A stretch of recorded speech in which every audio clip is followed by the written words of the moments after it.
Ha? Ang aga ng papremyo ah. Konting minuto.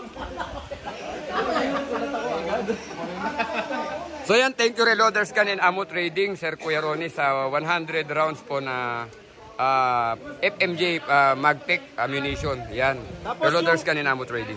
Yung pinamigay na bala ngayon, ano? Galing yan kay Kuya Joey, tsaka kay Kuya JP. Kay JP lang. So iba pa pala yung sa'yo, Kuya. Wala ako. Wala na. Wala ako. Alright. Tapos, sa kagandang loob ng ating mga members, nagambag-ambag para sa ating pagsasalu-saluhan. Okay, tayo.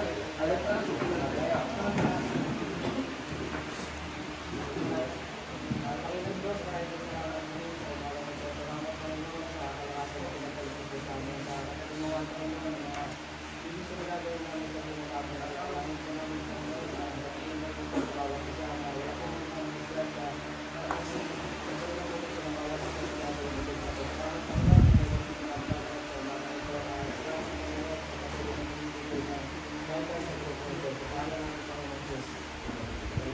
Amen.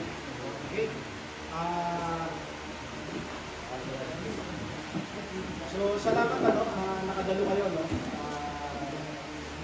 Tawagin ko si Kuya Admin sa college para sa welcome mo. Then meron pa siyang mga papaliwanag mamaya.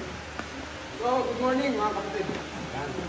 Maraming salamat po sa pagdalo at sa pag-imbita dito sa hanggang pag-imbita po na kayo. So yan, tuloy-tuloy yung ating mga ginagawa. Mga activities natin, parami po ng parami yung ating member. As of kagabi lang, 22,000 na tayo, no? 22,100, something like that, no? So lumalaki yung, yung grupo, lumalaki yung responsibility. Kaya we are expecting po na sana yung support ng bawat isa.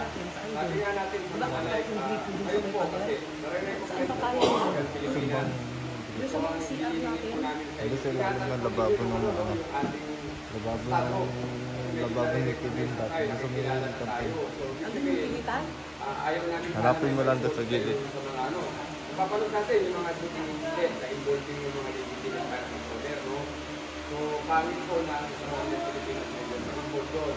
Kasi ang pangarap natin, magiging po tayo, magandang ehemplo sa community. Yun po yung talagang gusto natin. Sabi nga nila, at tayo yung magiging mukha, yung responsible ka rin ng Pilipinas. So, pag na-break natin yun, halimbawa, tayo ay na-involve sa gano'n, ikasisira po ng grupo. So, kaya po kami, humingi po kami sa inyo ng ng suporta na sana, maging bahagi tayo, maging magandang ehemplo, hindi po yung mga pangit na ginagawa ng mga irresponsible na mga may-ari ng baril. So, ayan po, more or less siguro po, ang namin, ang aming target itong year na to, na-rehistro natin ng Wildlife Pilipinas.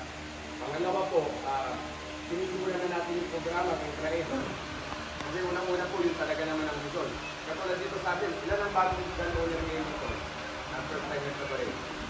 Pakitaas po na paman. Ayan. Sir, bago ba rin mo, no? Ito, bago. Pero may data ko naman. Oo. Katulad yan, ako, sa mahalaga natin ginagawa rito, gusto natin yung mga member maging well-versed sa iba't ibang uri ng baril, no? Bakit? Kasi katulad po nitong baril mo ay kontra, tama? Tapos lumipat po siya sa striker fire. Kasi iba-iba pong karakter ang bawat baril. Gusto po natin yung mga member, maging proficient siya. Malinaw dito, pistol, double action, single action, alam niyo naman yun, kung ano yung single action at double action, di ba? Striker fire pistol, bakit?